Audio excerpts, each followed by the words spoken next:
आज है 10 जून 2026 दिन बुधवार। Welcome back to Clean News UP. चलिए देखते हैं उत्तर प्रदेश की 25 फटाफट बड़ी खबरों को।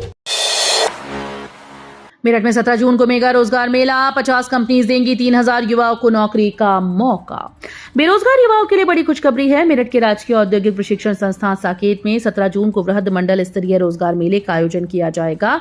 सुबह 9 से शाम 4 बजे तक चलने वाले इस मेले में करीब 50 प्रतिष्ठित कंपनीज हिस्सा लेंगी और 3000 युवाओं को रोजगार के अवसर उपलब्ध कराएंगी।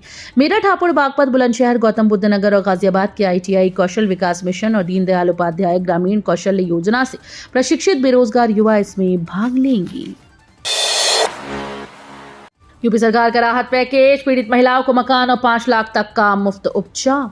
उत्तर प्रदेश की योगी सरकार ने 3 तलाक, एसिड अटैक और निराश्रित महिलाओं के लिए बड़ा फैसला लिया। मुख्यमंत्री योगी आदित्यनाथ के निर्देश पर अब ऐसी महिलाओं को प्रधानमंत्री आवास योजना या मुख्यमंत्री आवास योजना के तहत पक्का मकान उपलब्ध कराया जाएगा। इतना ही नहीं, महिलाओं और उनके आश्रितों को आयुष्मान भारत और मुख्यमंत्री जन आरोग्य योजना के तहत हर साल 5 लाख रुपए तक का मुफ्त इलाज भी मिलेगा। सरकार का उद्देश्य सामाजिक और आर्थिक कठिनाइयों से जूझ रही महिलाओं को सुरक्षा, सम्मान और आत्मनिर्भरता प्रदान करना है। संपूर्णानंद संस्कृत विश्वविद्यालय में रोजगार परक कोर्सेज के लिए प्रवेश शुरू, 30 जून तक करें आवेदन। वाराणसी स्थित संपूर्णानंद संस्कृत विश्वविद्यालय ने सत्र 2026-28 के लिए रोजगार परक पाठ्यक्रमों में प्रवेश प्रक्रिया शुरू कर दी है। सामाजिक विज्ञान विभाग द्वारा संचालित पत्रकारिता और जनसंचार विज्ञान स्नातकोत्तर डिप्लोमा और पुरातत्व व संग्रहालय विज्ञान स्नातकोत्तर डिप्लोमा पाठ्यक्रमों के लिए आवेदन आमंत्रित किए गए हैं। इच्छुक अभ्यर्थी 30 जून 2026 तक आवेदन कर सकते हैं। विभागाध्यक्ष प्रोफेसर शैलेश कुमार मिश्र ने कहा कि आज के दौर में उच्च शिक्षा का लक्ष्य केवल डिग्री देना नहीं, बल्कि विद्यार्थियों को ज्ञान, कौशल, नेतृत्व क्षमता और रोजगार परक दक्षताओं से सशक्त बनाना है। अखिलेश का बड़ा दावा, यूपी में बीजेपी की 225 सीटों पर बदल सकते हैं उम्मीदवार। उत्तर प्रदेश की राजनीति में विधानसभा चुनाव से पहले सियासी हलचल तेज हो गई। समाजवादी पार्टी के राष्ट्रीय अध्यक्ष अखिलेश यादव ने दावा किया कि बीजेपी आगामी चुनाव में 225 विधानसभा सीटों पर अपने प्रत्याशी बदल सकती है। अखिलेश यादव ने सोशल मीडिया प्लेटफॉर्म एक्स पर पोस्ट करते हुए कहा कि अभी हाफ हुए हैं, विधानसभा में टिकट नहीं मिलेगा तो साफ हो जाएंगे। उनके इस बयान के बाद राजनीतिक गलियारों में चर्चाएं तेज हो गई। यूपी के गांव में पहुंचेगा हाई स्पीड इंटरनेट, मुख्यमंत्री योगी ने लॉन्च किया प्रोजेक्ट गंगा। उत्तर प्रदेश के ग्रामीण क्षेत्रों में डिजिटल क्रांति को गति देने के लिए मुख्यमंत्री योगी आदित्यनाथ ने लखनऊ में प्रोजेक्ट गंगा का शुभारंभ किया। इस महत्वाकांक्षी योजना के तहत अगले 3 वर्षों में गांव तक हाई स्पीड ब्रॉडबैंड इंटरनेट सेवा पहुंचाई जाएगी। मुख्यमंत्री ने बताया कि प्रदेश सरकार डिजिटल सशक्तिकरण के लिए 8000 डिजिटल एंटरप्रेन्योर तैयार करेगी, जिनमें 50% महिलाएं होंगी। प्रोजेक्ट गंगा के माध्यम से ग्रामीण युवाओं, छात्रों, उद्यमियों और महिलाओं को बेहतर डिजिटल सुविधाएं मिलेंगी। नंदी से यूपीडीए का जिम्मा वापस, सीएम योगी खुद संभालेंगे एक्सप्रेसवे विभाग। उत्तर प्रदेश सरकार में कैबिनेट मंत्री नंदगोपाल गुप्ता नंदी को बड़ा प्रशासनिक झटका लगा। मुख्यमंत्री ने उनके पास से यूपीडा यानी उत्तर प्रदेश एक्सप्रेसवेज औद्योगिक विकास प्राधिकरण का प्रभार वापस ले लिया। अब इस विभाग का कामकाज सीधे मुख्यमंत्री के अधीन रहेगा। सरकार ने एक्सप्रेसवे और बड़ी आधारभूत संरचना परियोजनाओं में तेजी लाने के लिए एक्सप्रेसवे विभाग को अवस्थापना विभाग में शामिल कर लिया है। सरकार का कहना है कि इस फैसले से विभिन्न विभागों के बीच बेहतर समन्वय होगा। आगरा में घर का सपना होगा साकार, अचलपुरम योजना में 462 भूखंड उपलब्ध। आगरा विकास प्राधिकरण ने अचलपुरम टाउनशिप में 462 आवासीय भूखंडों की बिक्री के लिए ऑनलाइन पंजीकरण प्रक्रिया शुरू कर दी। इच्छुक आवेदक 15 जून तक आवेदन कर सकते हैं। ये भूखंड फेज 1, 2 और 3 के सेक्टर 1 से 8 में विभिन्न श्रेणियों में उपलब्ध हैं। इनमें 198 HIG और 171 सुपर HIG श्रेणी के प्लॉट शामिल हैं। ग्वालियर हाईवे पर ककुआ और भांडई क्षेत्र में विकसित हो रही 138 हेक्टेयर की इस टाउनशिप में भूखंडों की दर 29,500 रुपए प्रति वर्ग मीटर निर्धारित की गई है। लखनऊ विश्वविद्यालय का बड़ा फैसला, B.Pharm प्रवेश में लागू होगा CUET UG। लखनऊ विश्वविद्यालय के B.Pharm पाठ्यक्रम में प्रवेश प्रक्रिया में बड़ा बदलाव हुआ। शैक्षणिक सत्र 2026-27 से अब B.Pharm में दाखिल कॉमन यूनिवर्सिटी एंट्रेंस टेस्ट यानी CUET UG के आधार पर दिया जाएगा। इससे पहले प्रवेश प्रक्रिया डॉक्टर APJ अब्दुल कलाम प्राविधिक विश्वविद्यालय की काउंसलिंग के माध्यम से होती थी। विश्वविद्यालय की कुलसचिव डॉक्टर भावना मिश्रा के अनुसार B.Pharm में प्रवेश के इच्छुक अभ्यर्थियों के लिए CUET UG 2026 में शामिल होना अनिवार्य होगा। सड़क चौड़ीकरण से विकास की राह, लेकिन धरोहरों पर मंडराया संकट। उत्तर प्रदेश और हरियाणा के बीच संपर्क को बेहतर बनाने के लिए छपरौली बड़ौत मार्ग के चौड़ीकरण की तैयारी शुरू हो गई। लोक निर्माण विभाग हरियाणा सीमा से बड़ौत तक लगभग 12 किलोमीटर लंबी सड़क को चौड़ा करेगा, जिससे आवागमन और व्यापारिक गतिविधियों को नई गति मिलने की उम्मीद है। हालांकि इस परियोजना से प्रभावित होने वाले करीब आधा दर्जन गांव के ग्रामीणों ने अपनी ऐतिहासिक धरोहरों और प्रतीक द्वारों को बचाने की मांग उठाई है। लखनऊ में सीएम योगी का बयान, भगवान राम से किसी को गुरेज नहीं। लखनऊ में आयोजित 9 दिवसीय श्री राम कथा महोत्सव के समापन समारोह में मुख्यमंत्री योगी आदित्यनाथ ने भगवान राम को भारत की एकता का प्रतीक बताया। उन्होंने कहा कि जिसने भी भारत का डीएनए है वो किसी न किसी रूप में भगवान राम के आदर्शों को मानता है। मुख्यमंत्री ने कहा कि राम का नाम उत्तर से दक्षिण और पूर्व से पश्चिम तक पूरे देश को एक सूत्र में बांधने की शक्ति रखता है। उन्होंने राम मंदिर आंदोलन और 2019 के सर्वोच्च न्यायालय के फैसले का भी उल्लेख करते हुए इसे ऐतिहासिक बताया। 15 साल इंतजार के बाद किसानों ने खुद बनाई सड़क, चंदा जुटाकर शुरू कराया निर्माण कार्य। झांसी के समथर क्षेत्र में किसानों ने व्यवस्था से निराश होकर एक मिसाल पेश कर दी। करीब 15 वर्षों से जर्जर पड़ी सड़क की मरम्मत के लिए किसानों ने खुद चंदा इकट्ठा किया और निर्माण कार्य शुरू कर दिया। समथर नगर पालिका के कचरा घर से लगभग 2 किलोमीटर तक जाने वाला ये मार्ग दर्जनों किसानों के लिए बेहद महत्वपूर्ण है।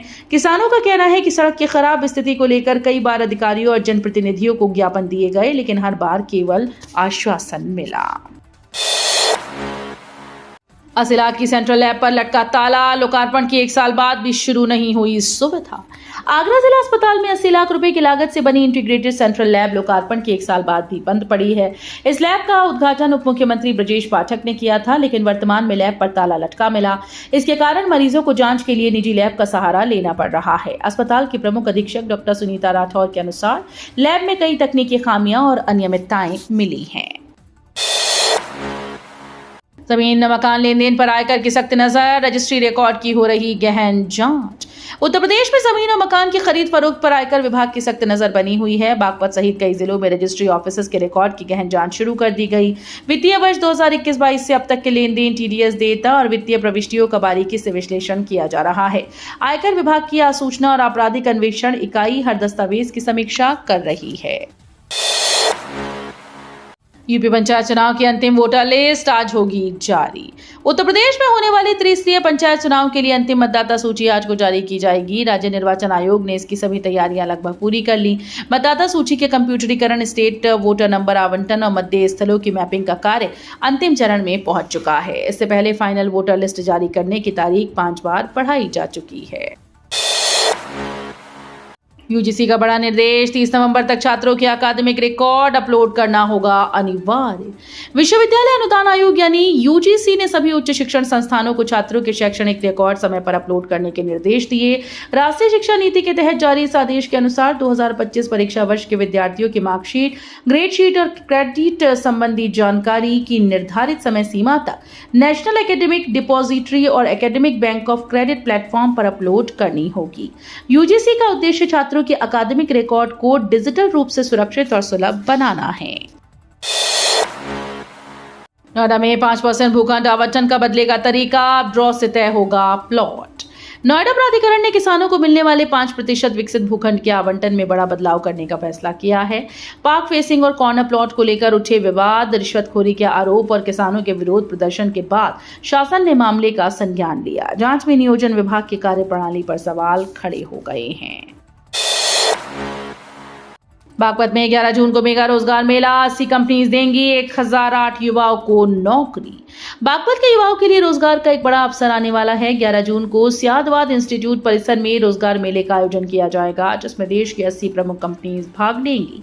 मेले के दौरान करीब 1008 चयनित युवाओं को ऑफर लेटर दिए जाएंगे। उम्मीदवारों को उनकी योग्यता और दक्षता के आधार पर 13,580 रुपए से लेकर 48,000 रुपए प्रति माह तक वेतन मिल सकता है।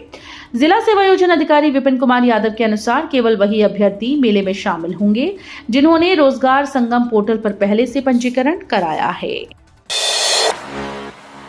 कानपुर को मिलेगा नया पुल, टाट मिल घंटाघर के बीच 424 करोड़ की परियोजना मंजूरी के करीब। कानपुर के सबसे व्यस्त टाटमिल घंटाघर रेलवे ओवरब्रिज के समानांतर जल्द ही एक नया पुल बनाया जाएगा। लगभग 424 करोड़ रुपए की लागत वाली इस महत्वाकांक्षी परियोजना की डीपीआर सेतु निगम ने मुख्यालय भेज दी। पुल निर्माण के लिए करीब 218 करोड़ रुपए भूमि अधिग्रहण पर खर्च किए जाएंगे। 98 साल पुराने हैरिसगंज पुल की जर्जर हालत और बढ़ते ट्रैफिक दबाव को देखते हुए ये फैसला लिया गया। 50 सीटों पर करणी सेना उतारेगी उम्मीदवार, एआईएमआईएम ने बीजेपी को घेरा। उत्तर प्रदेश के 50 विधानसभा सीटों पर चुनाव लड़ने के करणी सेना के ऐलान के बाद राजनीतिक बयानबाजी तेज हो गई। ऑल इंडिया मजलिस-ए-इत्तेहादुल मुस्लिमीन के यूपी प्रवक्ता शादाब चौहान ने कहा कि लोकतंत्र में चुनाव लड़ने का अधिकार सभी को है, लेकिन ये साफ है कि कई भगवा संगठन भी बीजेपी की कार्यशैली से असंतुष्ट हैं। उन्होंने आरोप लगाया कि जिन संगठनों को संरक्षण देकर धार्मिक उन्माद को बढ़ावा दिया गया, अब वही उसके खिलाफ खड़े हो रहे हैं। ज्ञान भारतम मिशन में यूपी की बड़ी उपलब्धि, 12 लाख से अधिक पांडुलिपियां हुई डिजिटल दर्ज। उत्तर प्रदेश ने प्राचीन ज्ञान और सांस्कृतिक विरासत के संरक्षण में एक महत्वपूर्ण उपलब्धि हासिल की है। ज्ञान भारतम मिशन के तहत प्रदेश के विभिन्न जिलों से अब तक 12,20,432 से अधिक पांडुलिपियों का विवरण पोर्टल पर अपलोड किया जा चुका है। इस अभियान का उद्देश्य सदियों पुरानी धार्मिक, दार्शनिक, साहित्यिक और ऐतिहासिक धरोहरों को डिजिटल रूप से सुरक्षित करना है। पांडुलिपि संरक्षण के इस महाअभियान में वाराणसी पहले स्थान पर रहा। इस पहल से उत्तर प्रदेश देश के अग्रणी राज्यों में शामिल हो गया है। रामभद्राचार्य ने उठाई जांच की मांग, बोले मुझे और मेरे शिष्य को जान का खतरा। चित्रकूट में सोशल मीडिया पर वायरल एक वीडियो को लेकर विवाद गहराता जा रहा है। स्वामी रामभद्राचार्य ने पूरे मामले की निष्पक्ष जांच की मांग करते हुए कहा कि उन्हें और उनके उत्तराधिकारी जय महाराज को जान का खतरा है। वायरल वीडियो में उन्होंने कहा कि मामले की जानकारी मिलने के बाद उन्हें मानसिक आघात पहुंचा है। ये विवाद आशुतोष ब्रह्मचारी द्वारा लगाए गए कथित आरोपों के बाद सामने आया है। फिलहाल वायरल वीडियो की स्वतंत्र पुष्टि नहीं हो पाई, लेकिन मामले ने धार्मिक और सामाजिक हलकों में चर्चा तेज कर दी। ग्रेट निकोबार प्रोजेक्ट के विरोध में कांग्रेस का अभियान, यूपी में शुरू हुआ हस्ताक्षर अभियान। अजय राय ने नेता प्रतिपक्ष राहुल गांधी के अंडमान निकोबार संरक्षण अभियान का समर्थन करते हुए प्रदेश कांग्रेस मुख्यालय में हस्ताक्षर अभियान की शुरुआत की। कांग्रेस का कहना है कि ग्रेट निकोबार प्रोजेक्ट से जंगलों और पर्यावरण को नुकसान पहुंच सकता है। इसी मुद्दे पर प्रदेश भर में जागरूकता और हस्ताक्षर अभियान चलाया जाएगा। जल जीवन मिशन की समीक्षा, मंत्री स्वतंत्र देव सिंह ने दिए 7 बड़े निर्देश।